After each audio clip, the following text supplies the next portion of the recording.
அனைவருக்கும் அன்பான வணக்கங்கள். நம்முடைய ஆறாவை தூய்மை செய்ய உதவக்கூடிய உணவுகளை குறித்து நாம் தெரிந்து வைத்துக் கொள்ள வேண்டும். நம்ம ஆறா நம்முடைய உணவுகளால் கிடைக்குது. பெரும்பாலும் ஆறாக்கு எப்படி எனர்ஜி கிடைக்குது?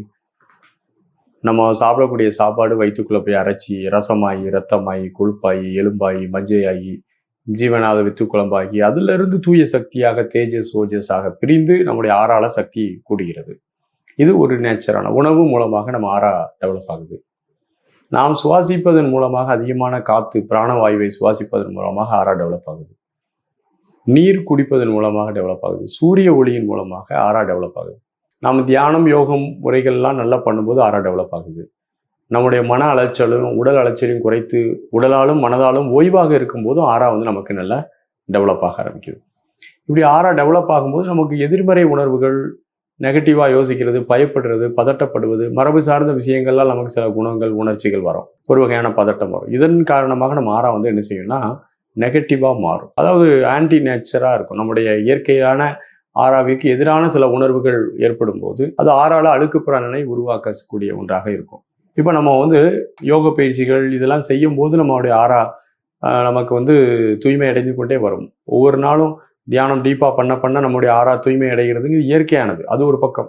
சூரிய ஒளியில் அமர்தல் என்பதும் நம்முடைய ஆறாவை தூய்மை செய்யக்கூடியது. சூரிய ஒளியில் ரொம்ப நேரம் அமரக்கூடாது. ஒரு 12 மணி மதியம் 12 மணிலேருந்து ஒரு 3 நிமிடம் வெறும் உடலில் சூரிய ஒளியில் அமைதியாக அமர்ந்து சூரிய பிராண கதிர்களை கிரகிப்பதன் மூலமாகவும் நம்முடைய ஆறாவை தூய்மை செய்ய முடியும். அது மட்டும் இல்லாமல் ஒரு கடலில் குளிப்பதன் மூலமாகவும் நம்முடைய ஆறாவை தூய்மை செய்ய முடியும். கடலில் போய் நல்லா முங்கி குளிக்கணும். ரொம்ப நேரம் தண்ணியில் நிற்கக்கூடாது. ஒரு 5 நிமிடம் நல்லா முங்கி குளிச்சுட்டு நல்ல தண்ணியில் குளிச்சுட்டு அமைதியாக உட்காந்து மெடிடேட் பண்ணிங்கன்னா அவங்க ஆறா தூய்மையாகும்.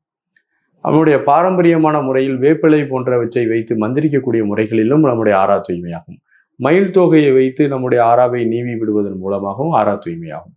பிராண சிகிச்சைகள் எடுத்துக்கொள்வதன் மூலமும் ஆறா தூய்மையாகும். ஆகவே ஆறா தூய்மை அடைவதற்கு உணவுகள் மட்டுமல்ல, பல்வேறு வகையான முறைகளும் உதவி செய்கிறது. அதில் முதன்மையானது உணவுகள்.